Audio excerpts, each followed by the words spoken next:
welcome to Real Gardens. Now, we haven't got any quick fixes, we've got no magical overnight transformations, but we have got real people working in their gardens at home week by week. This week, I'm murdering slugs with Adam Waterman in Yorkshire. The thought of maximum pain and retribution makes the gardener sleep better at night. And Carol is splashing about with the skeels in Devon. Oh, sorry, Phil.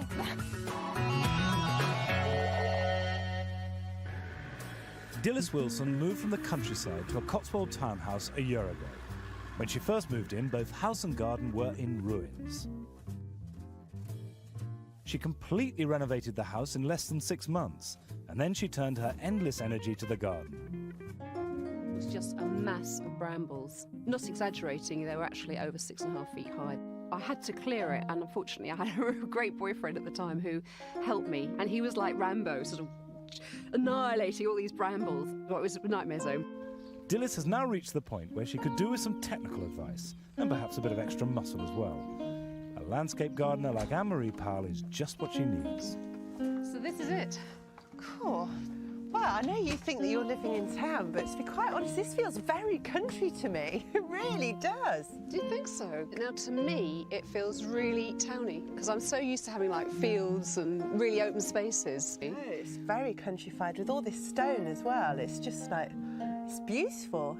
Let's get in there. So you've already split it up into 4 different areas, haven't you? There's 4 areas. There's the courtyard, which I haven't really done much with. I've just sort of gravelled it just to keep it a bit cleaner.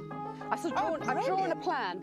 So this is my potager. So I want like vegetables and kitchen stuff and fruit and all that kind of stuff. So you can just nip out and grab what you need.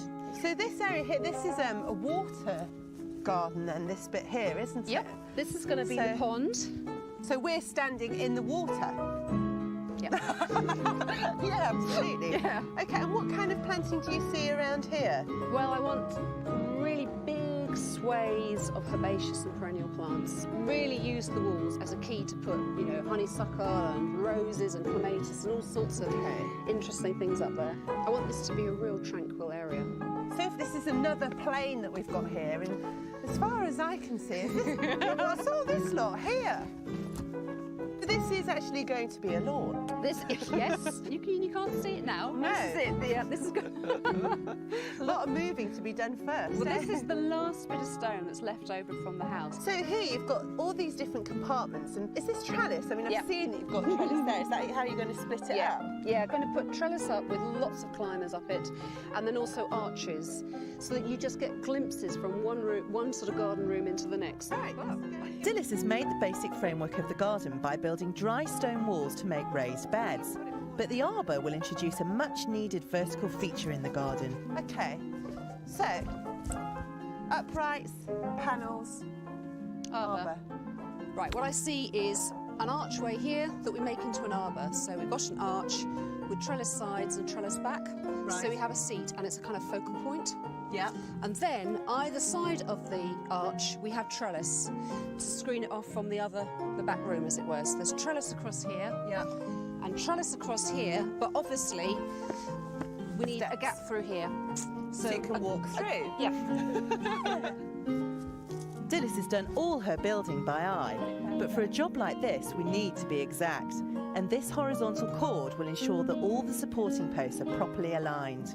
What you could do is just go back and see how it looks, if this is your back trellis line, because it might need to shift forwards or backwards depending. No, I reckon that's about right. While I make some final adjustments to the post hole, Dilys is measuring the height of the trellis so that she can mark on every post where the bottom of each panel should fit. So that's the first post, isn't it? That's the first post. Right. And that's its height. With the string and the pencil marks aligned, we can make sure that all the trellis panels will fit at the same height, even though the ground is uneven. I mean, it's so important with this just to keep checking and rechecking, really. With the first upright in position, we're ready for a batch of quick-drying concrete known as post mix. Have you got something to tamp it down with? Aha! Right, before you slap that cement in, Dilys, let's just make sure that it's fine. You can whack it in, actually, because I'll change it around as we go. So put half in, then. When the post mix is well packed down, it's sprinkled with water before filling, tamping and sprinkling again. Perfect. How's that for saying 2 bags will do a hole? Anne-Marie, you've done a brilliant job there. So have you. That's the first one there. There's 8 more. Once our guidepost is in place, all the others are measured and positioned from it. Now we're at 36 now. And what should we be at? 37.5. No, we need 3 more inches. Is that? Oh, spot on. Okay, last one then. The post mix will take about half an hour to set. It feels. Ooh, cozy. You do that. While we're waiting, we can cut the trellis to the correct width.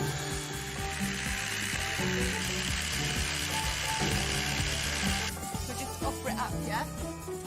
Moment of truth. Look at that. Perfect. Perfect. Just as well. Now it's set. Needs to go up just a tad. What we need to do is just leave a little bit of give, so when the top of this arbor's on, we can just screw it all tight home. Okay? Yep, That's bitten. Yep. So now we can do the exciting bit. The top, yes. Okay. Slot it in there. Ready? I'm going to Yes, push. yeah, done it. Excellent. That's good. With the last couple of trellis panels to screw in, we're on the home stretch. Yep. So there. That is bloody good. God, doesn't that make a difference? That's really good. Always like a knob.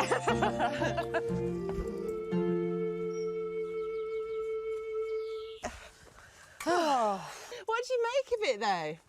Well, I think once it's clothed with clematis and roses and stuff like that, it'll be absolutely perfect.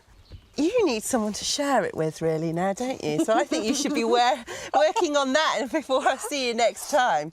This should be a snogging seat, shouldn't it? Yeah. But I don't fancy you. Sorry.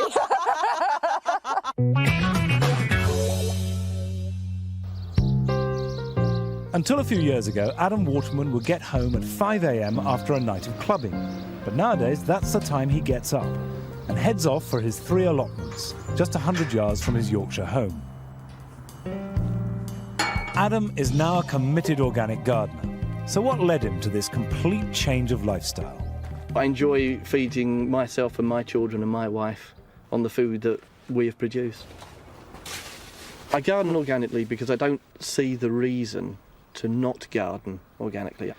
It seems logical, if you're going to grow food to eat, to not cover it with pesticides and herbicides and all the rest of it. It seems far better idea to work with nature rather than against nature. Yeah. As an organic gardener myself, I'm curious to know just how Adam deals with pest control. It is. Is this where you grow your carrots? Well, not just carrot, anything that's affected by carrot fly, which is salsify, parsnips, carrots, parsley. You use this netting and the carrot fly physically can't get through Yeah, it? it's a barrier method. But the water and the air can? Yep. Right. Yeah. And the supports are just as... Just alkathene pipe. You can buy it from builders' yards or any DIY type place. It's quite cheap. I use at home a fleece which I just lay over the carrots and fix at the corners, and as the carrots grow they push it up. Right, I mean I do that on my brassicas, as you can see, for cabbage whitefly. But again, it's a barrier method. So why don't you use that on the brassicas? Because that's relatively expensive in that size of width. Right. But I mean, other than carrot fly and cabbage white, there's nothing else that you have to be too specific about, is there? Well, things like strawberries, I've got a problem with strawberries and slugs. Where are your strawberries? Just over there, there. Let's have a look at those. Yeah, I hadn't seen these before. Yeah, these are the second year they've been in. They were in last year. These are a bit late. It's a variety that latens a bit. But I can see what you mean about slug damage. So you didn't watch me the other day say use grit? I did watch. But you didn't listen. No, but it's quite an expensive way of dealing with a problem. But it is expensive. The only thing is it works and it lasts. But anyway, you've used hay and there are slugs underneath there. Doing their worst. So what are we going to do? There's too many for the knife, so I'm calling in reinforcements. Adam is going to use slug-destroying nematodes to protect his strawberries. These are microscopic worms which tunnel underground and invade the slugs' bodies. I do like the way these work. You know, they burrow in and then destroy the slug from the inside. Just like they do my strawberries. Yeah, it's you know, the thought of maximum pain and retribution makes the gardener sleep better at night. Yeah. The nematodes are advertised in the gardening press and can be bought by mail order. Each pack contains 12 million parasitic worms in a clay base. Just add them to water to activate them, and they'll make up to 50 litres of solution. This will cover about 40 square metres. Unlike some chemicals, they are completely harmless to humans. I don't think that this is practical over a whole allotment. No, you'd be fighting a losing battle on that. But as I say, for a few weeks, this will do the trick. I mean, it would be good inside the polytunnel. But I don't have problems with slugs in the polytunnel. Oh, well, so you don't need to use I have that. other problems in my polytunnel. I do. All right, let's go and have a look at that. Okay. We've done this.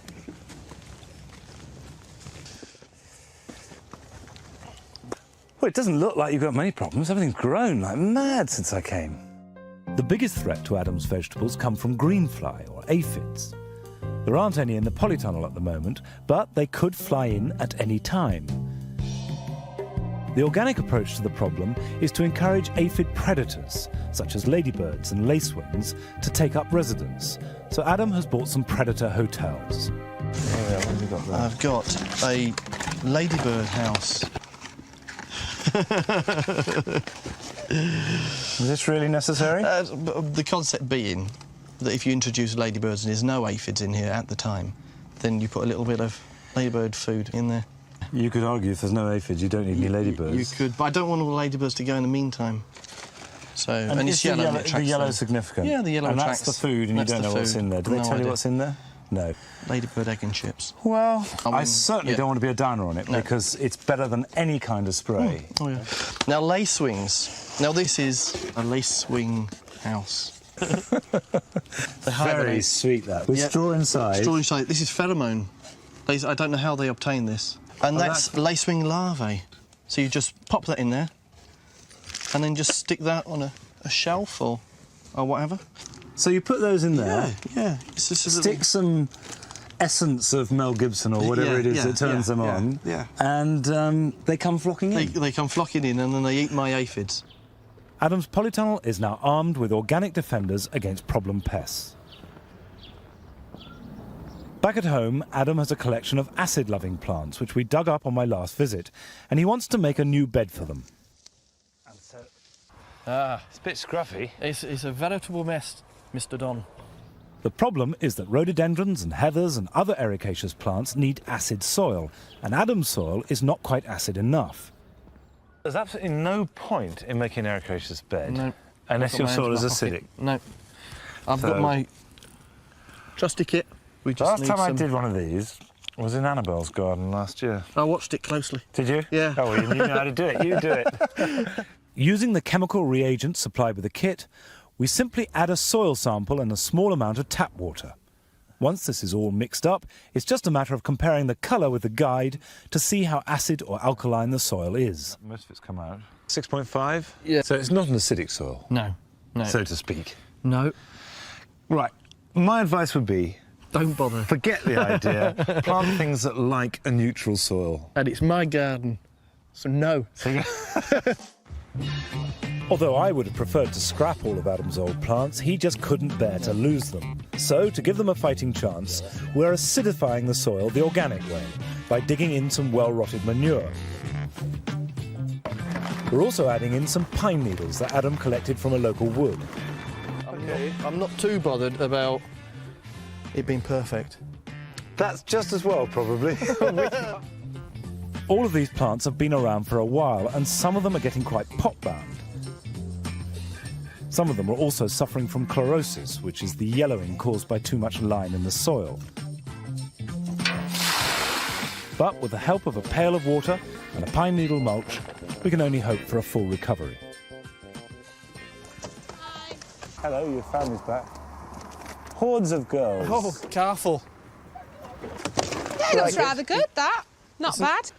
It looks a lot neater. Neat, tidy, front garden. Looks nice, yes. Doesn't it? You going to come inside and help me decorate now? I'll come inside, but I'm not going to help you decorate. I've got more needs inside the house than the allotment. Careful. Well done.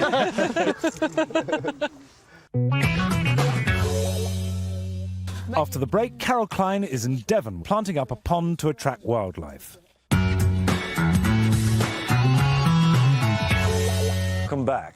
Now, I think tomatoes are one of the most satisfying of all crops to grow. If you've grown them before, you'll know all this. But if it's a first time, it's really important that you take the laterals out. Now, the laterals are the growth that comes at 45 degrees between the main stem and the leaves. They grow very strongly, and it can seem a bit radical if you've let them get too big, but don't be frightened.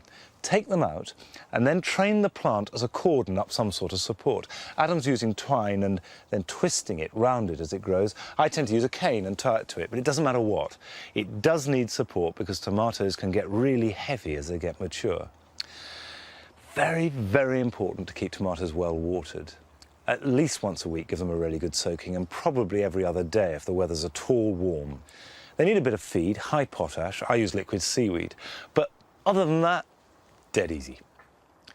Now, Carol Klein is back in Devon with Chris and Bill Skeels and helping them with their pond. 8 years ago, Essex couple Chris and Bill Skeels gave up their 9-to-5 jobs and went back to the land in North Devon, reinventing themselves as small-time farmers. Recently, they turned their attention to the garden, which is 10 times the size of the one that they had back in Southend, and gives them the scope for projects that they could only dream of before. Latest on their wish list is a large pond, already dug and lined by Bill and waiting to be brought to life. All this wildlife that's out there, we don't get to see it. And I just think if we build something that's in harmony with our surroundings, they're all going to go, we'll come and live here, and then we get the pleasure because we're going to see them. And that's really what this pond's about.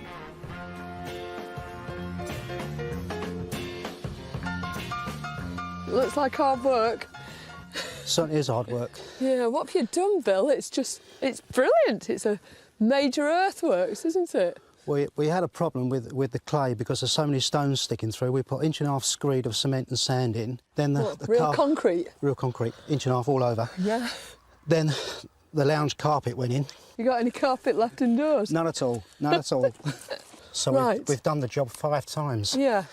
Bill's made a wide shelf just below the final water level for plants which like their roots in shallow water. In 2 places he's built low walls where he wants to make beds for these marginal plants. I'm going to put another liner inside, Yeah. so then the soil will go back on top, the liner. Right, and you've done one already? Yeah. It's just your demonstration model, is it? Yeah, that's the one I let Chris do.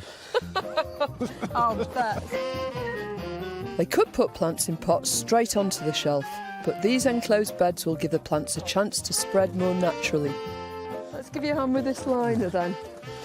This is the same stuff you've used for lining your ponds? It's identical, yes. Yeah. Black side up for this? Up. Not backside? No, black side up. Does it matter if it overhangs, Bill? No, I'll cut that off afterwards. All we need to do is just push it down onto the bed. This is a good idea, this. That'll be fine. And the water will just push it out anyway? Yes. So you're going to fill all this with soil? Just ordinary topsoil. Because the problem is sometimes soil's got fertiliser in and that just encourages algae and, you know, all that horrible blanket weed and... Right. And, no, just ordinary topsoil, no fertilisers whatsoever. I'll believe okay. you. I'll believe you. But would you mind if I leave you to it? No, fine.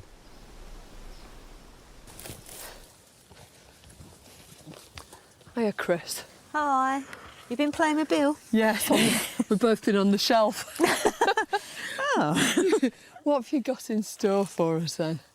All different plants for different places. Yeah, and you've got all 3 things that you really need. You've got stuff to grow on your margins for insects to climb in and out and clothe the edge of your pond, and you've got oxygenators, haven't you? Yeah. Several different kinds. And you've got some lilies. It's really important to have things that float about on the surface of the pond. You know, if you have a completely open surface, you encourage blanket weed and stuff. And also little creatures can hide underneath it. So what should we start off with? Because Bill's still doing these margins. What if we do the oxygenators, because then we'll be out of his way? Yeah, all right, and I love chucking stuff in, don't you?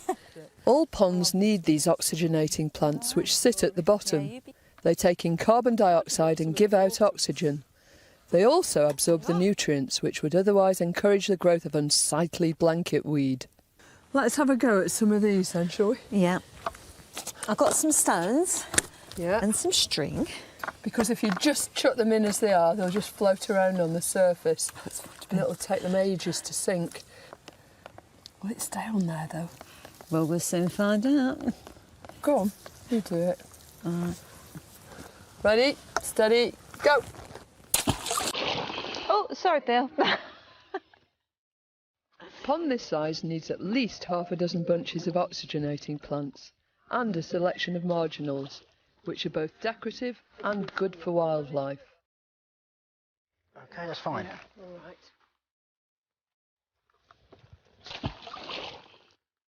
I think that's enough, don't you? I should think so. Yeah. It's only going to grow, isn't it? Yeah, it is. You're only going to have to pull it out. So, shall we all have a go at this then? Yeah. I like this. This is just yellow flag iris, isn't it? Yeah, oops. That's the common one. Yeah.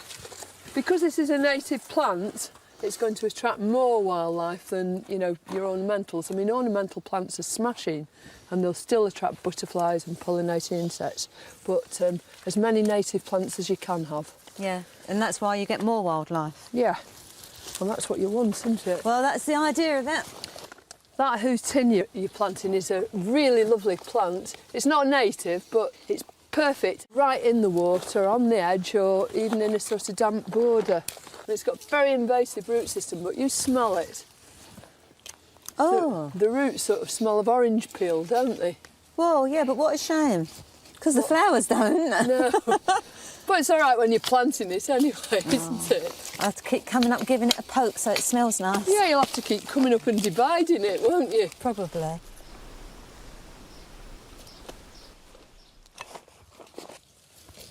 I'm going to plant this Santadisha right in its pot because it's in one of these special pots with loads of holes that you can just drop down into the water and plonk onto your marginal shelf. You wouldn't even need any soil if you put it outside there. This one, Crowborough, is completely hardy. But that's the only one that is, isn't it? Yeah, it is. When the pond is full, all these plants will be standing in about 6 inches of water.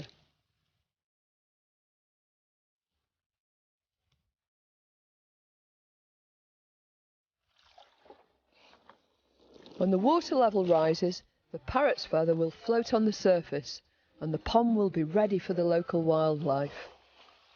I think that's a really good start.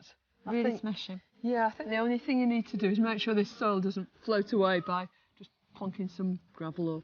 We've got that gravel from up there, haven't we? We can use that if we wash out. Yeah, that'd be perfect. And I can't wait to see the pond filled up next time. Really looking forward to it.